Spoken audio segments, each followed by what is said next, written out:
Hey family. Hello family. Hello family. Hello. Welcome back. Alright. We are going to do the Ezekiel reading. We're going to get it started because it's very long. Okay, make sure you can hear me. The vision of Ezekiel is a vision that came to the prophet Ezekiel, and this is again reflecting on what had happened with the exile. There's a lot of judgment in this one, so we're going to kind of break things apart piece by piece.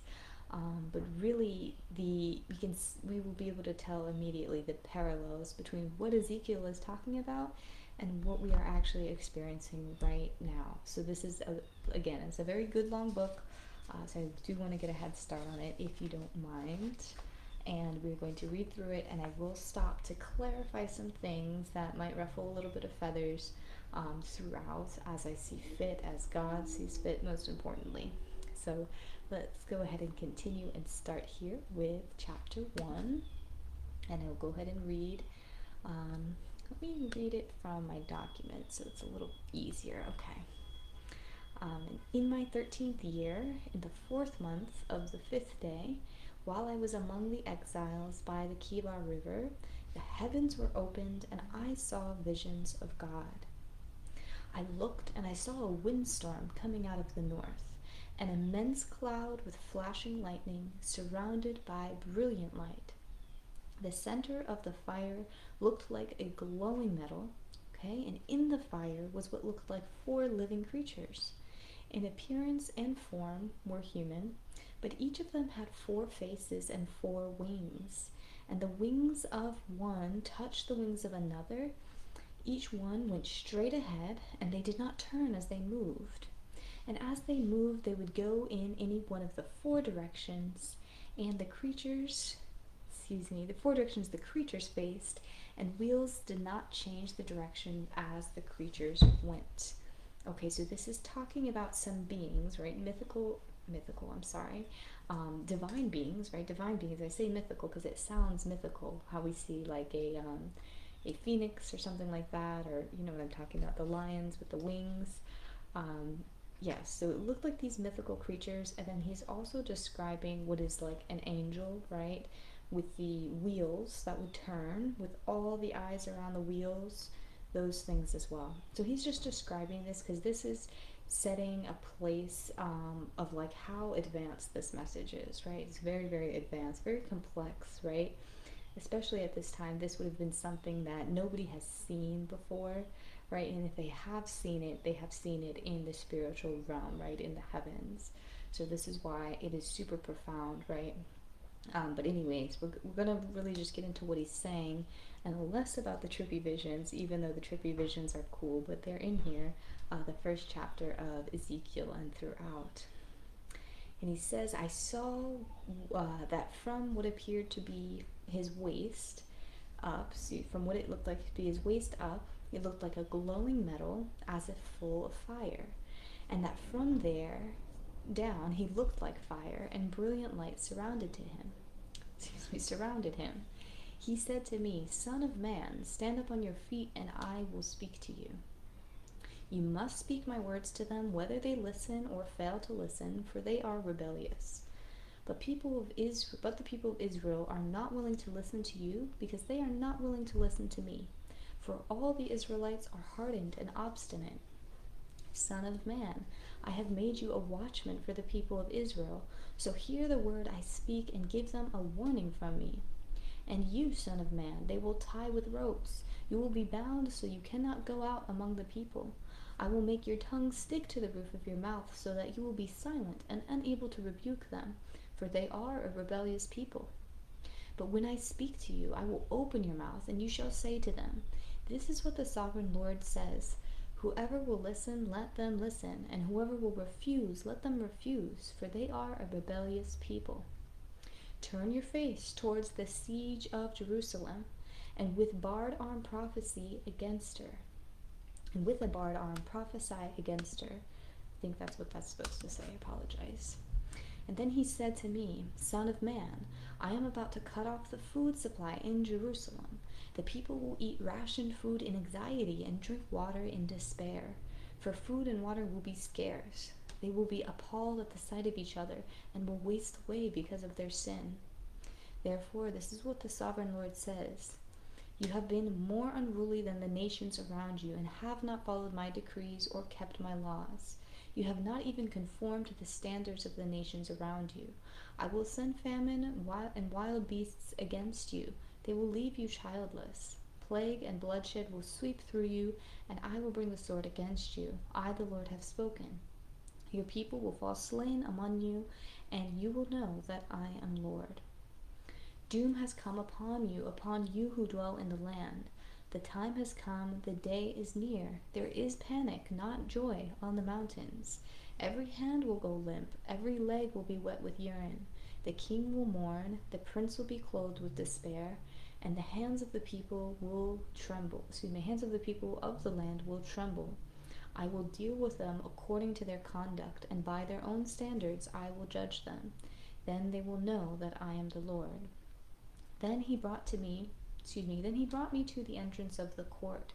I looked, and I saw a hole in the wall. He said to me, Son of man, now dig into the wall. So I dug into the wall and saw a doorway there.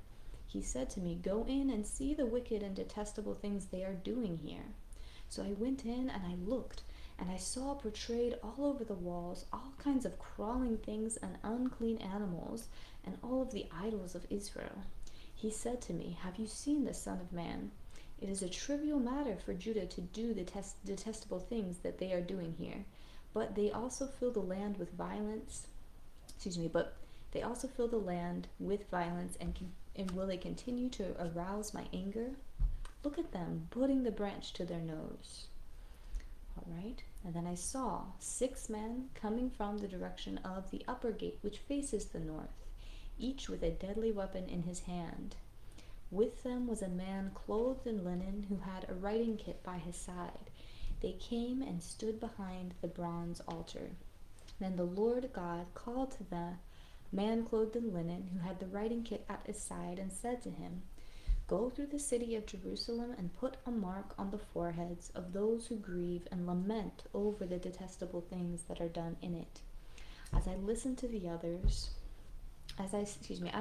he said to the others, Follow him through the city and kill without showing pity or compassion, but do not touch anyone with the mark. Then he said to them, Defile the temple courts and fill the courts with the slain. Go.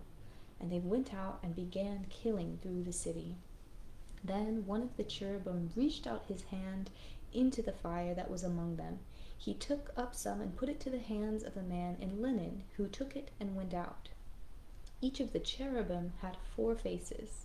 One face was that of a cherub, the second was the face of a human being, and the third a face of a lion. And the fourth the face of an eagle. When the cherubim stood still, they also stood still. And when the cherubim rose, the faces rose with them, because the spirit of the living creatures was in them. Therefore, this is what the sovereign Lord says, The bodies you have thrown there are the meat, and the city is the pot, but I will drive you out of it. Therefore say, this is what the sovereign Lord says. I will gather you from the nations and bring you back from the countries where you have been scattered, and I will give you back the land of Israel again. So I did as I was commanded during the day. I brought out my things packed for exile, and then in the evening I dug through the wall with my hands. I took my belongings out at dusk, carrying them on my shoulders while they watched. The word of the Lord came to me, Son of man, the Israelites are saying, the vision he sees is for many years from now, and he prophesies about the distant future.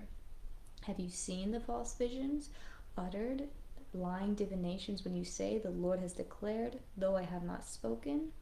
Now, son of man, set your face against the daughters of your people, who prophesy out of their own imagination. Okay, and so now I will pause here, because this is a little part that does, when I first read it, right, it does seem to contradict what we were talking about. So let me pause and let me give you a clarifying look on what this is talking about, okay? Because it's very specific on what this is. So immediately, a lot of bishops, a lot of clergy members, people who speak on the text, will say this is a great verse that contends, and a great section to condemn divination practices.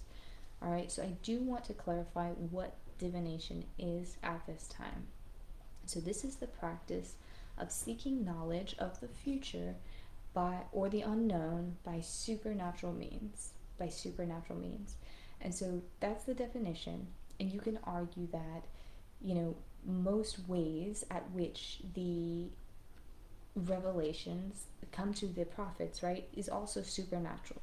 So that's why we have to be very, very strict on what we condemn, right, and what we claim is non-accurate, like the divination, right?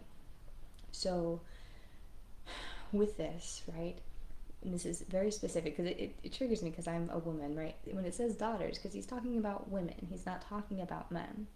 And in the Bible, it tends to talk a lot about, okay, if you have revelation and you have vision from God and you're a man, right?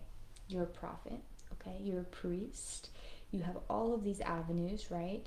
There were wise women and there were some, see, and I keep wanting to say, clairvoyant women, right? Clairvoyant women. There were wise women. But this here, people will use this against you. So I just want to be very clear for all my very gifted people that I am an audience of, okay? So this is what it's saying here, right? And it's that the double standard, right, that I dislike. So this is what I will clarify here. It's talking about something very specific, a very specific group of people in this time, okay? And it's saying here, now Son of Man, set your face against the daughters of your people who prophesy out of their own imagination, right? Prophecy against them and say, this is what the sovereign Lord says. Woe to the women who sew magic charms on their wrists and make veils out of various lengths on their head in order to ensnare people. So I'm like, great. Don't you be coming for my veil, okay? Because this is also a verse that people use to condemn Muslims, okay, Muslim women. So this is not, this is why we have to stop. We really have to take a look at this one. So what it's saying here, women who sew magic charms on their wrists and make veils of various lengths. So these are the women who are very crafty. And I would just put it like this because it's using sew, it's using make. They're these women that are very crafty, okay, maybe a little bit of like a temptress, right? And again, so many women today are like, yes, it's all women, right? We're very resourceful, we are sexy, we are awesome, and we are divine. So, what is the problem here? And let's just read a little bit further, right? You have profaned me among my people for a few handfuls of barley and scraps of bread by lying to my people who listen to lies. You have killed those who should not have died and have spared those who should not have lived. So this is a very specific woman or group of women at this time. It's really daughters of Israel, right? This was like kind of the culture, I should say. I shouldn't even say a specific group of women, but there were a few, issues at that time. But it was kind of the culture, right? Just like how we see today, how we have various modalities and methods of like the culture, our jewelry and things like that. But this is not condemning those who wear jewelry. This is not condemning those who wear veils. This is condemning a very specific group of crafty women who were lying, okay? And it's just as simple as that, okay? It was a lie that was told. And this is the thing, it was profanity against the Lord. So these were the women that had turned away from the Lord completely and have profaned actually the message of God and the word of God. So this is where we have to be very, very careful on making sure, remember, that divine channel and that God frequency is always within us, and we are always, always, always turning to Him in worship, in prayer. And that's it, just leave it at that, to be quite honest. I know I talked a little bit about psychic nature and things like that, and it's acceptable, but God frequency, and you have to be very, very careful, what you do and how you do it, just as we all do. But I just want to be very, very careful with how we portray the false prophecy, okay? Because it's like, I'm a woman, I feel that completely, right? I feel that it feels admonishing. It feels admonishing, right? And so I have to look into it and really consider like what exactly this is saying. Because so many times, right, it's like, okay, as a woman, like you can't be a prophet, right? You can't be a priest. You know, there are priestess and prophetess, and spiritual practitioners nowadays that are wonderful, they're divine, they are super correct and truthful in all that they speak. So I don't want to just lump all women into this group of false prophetess. I don't want to lump myself in this group either, because like I think about myself and I will admit to that, and I feel comfortable sharing that with you guys. But I do want to stop there because I don't want to like just blanket all of that and say all women, because that's not fair at all, right? This is talking about very, very specific. So let me go ahead and continue with this, and I will continue reading. I'm sorry. Just carrying that ahead. Post wave silence. Back to the literal again. Okay. Okay. All right. So we'll continue here because this is a thing I didn't elaborate here. It just goes into the next thing. Okay. So when any of the Israelites or foreigners residing in Israel separate themselves from me and set up idols in their hearts and put a wicked stumbling block before their faces, and then go to a prophet to inquire of me, I, the Lord, will answer them myself. So this is part of what I was saying as well. Don't turn away from the Lord, right? Don't turn away from the Lord. Don't set up that separate idol or that separate guide, because we really don't know, right? We really don't know. You might know, or you might not know, okay? But we don't know. So don't set up that separate idol, right? This is really an idol because you're not 100% sure. So don't set up that separate idol. And it's saying here, the Lord will answer you yourself. So like, seek him, seek the Lord. I know it's like, who is him? You know, we don't know, blah, blah, blah. It's like the same logic almost, but trust, pray, read, it's just be trusting. I think this is a very good year for trust. Hashtag trust 2026. Okay, so I'm going to continue here. It's saying here, or if I bring a sword against that country and say, let the sword pass throughout the land and kill its people and their animals. And I know it's like, why would we pray and why would we talk to a God who's saying all this? But you have to take in the context of everything that's going on, all right? He's saying, I will set my face against them. Although they have come out of the fire will yet consume them. And when I set my face against them, you will know that I am Lord. The word of the Lord came to me, and said, Son of man, confront Jerusalem with their detestable practices and say, this is what the sovereign Lord says to Jerusalem. I made you grow like a plant of the field.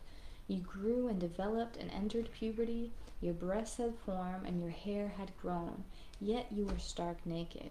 You also took the fine jewelry I gave you, the jewelry made of gold and silver, and you made yourself male idols and engaged in prostitution with them. So I stretched out my hand against you and reduced your territory. I gave you over to the greed of your enemies, the daughters of the Philistines, who were shocked by your lewd conduct. Therefore I am going to gather all your lovers with whom you had found pleasure, those you loved as well as those you hated. I will gather them against you from all around, and I will strip you in front of them, and they will see you stark naked. You not only followed their ways and copied their detestable practices, but in all your ways you soon became more depraved than they. You would not even mention your sister Sodom in the day of your pride, before your wickedness was uncovered. Even so, now you are scorned by the daughters of Edom and all her neighbors, and the daughters of the Philistines, all of those around you who despise you. Okay? So this does sound very condemning. You know, I'm shaking as I'm reading it, just the amount of strength in the words. I know I'm not going to use the word power, but it's strength. It's strength. Because the power is just, we're putting that word in the trash, even though it does appear a few times in here. And, you know, there's validity to God's power, okay? It's a different, that's God's energy, right? It's God's strength. It's God's might. And because there's so much of this here, and because I can draw more connections and more bridges to what this is saying now, and I understand it, like let me just be quite honest with you. If I were to read this last year, like when I had written this and when I was supposed to be reading it, when I would read it last year, do you know what I would be doing? I would 100% be blaming myself, okay? 100% putting all the blame on me, as her, as she, as Israel, right? I would be feeling terrible, you know? And I think I was transcribing it at this time, and if I can remember, I was actually feeling quite awful. So I know this is not an easy thing to consume as a reader, as a learner, as a seeker. I know it's not easy and to understand, and you don't want to understand it, but we are going through this together. That's the most important thing. We're going through this together. We are trying to understand. We're trying to see the full vision, because guess what? There's a lot of book left. Okay? There's a lot of book left. This book in particular is longer. We're going to read and understand and get through the difficult times. And this is how we get through the difficult times. We understand the perspective, the divine perspective that this is coming from, and to think about it in human life and in human terms. It's difficult, it's hard, because we don't understand it. We want to understand it, and you know, we draw the parallels, and then it hurts our feelings, right? Of course it does. It's just one of those things. So we are going to get further in. We're going to get further in. We're going to go through, you know, everything, and we're going to talk about it together. And again, this is to just paint a good picture for you, so as we read and talk more about divine topics, about metaphysical topics in the future, we have a great foundation and a good backing. We can go to the text, we can remember the text, and remember all the lessons that it had taught us, and, you know, moving forward with might, right? With the Lord in all that we do, right? So yeah, it's real. It's real. I'm not telling you that this is not real. I'm telling you that this is 100% something we need to be paying attention to, that we need to be focused on, especially getting through the challenging times. And that's where I will leave you. That's all I will say. But I do appreciate you guys listening. We will get into another part of Ezekiel sometime soon, if not tonight, soon after tonight. But I might see you later.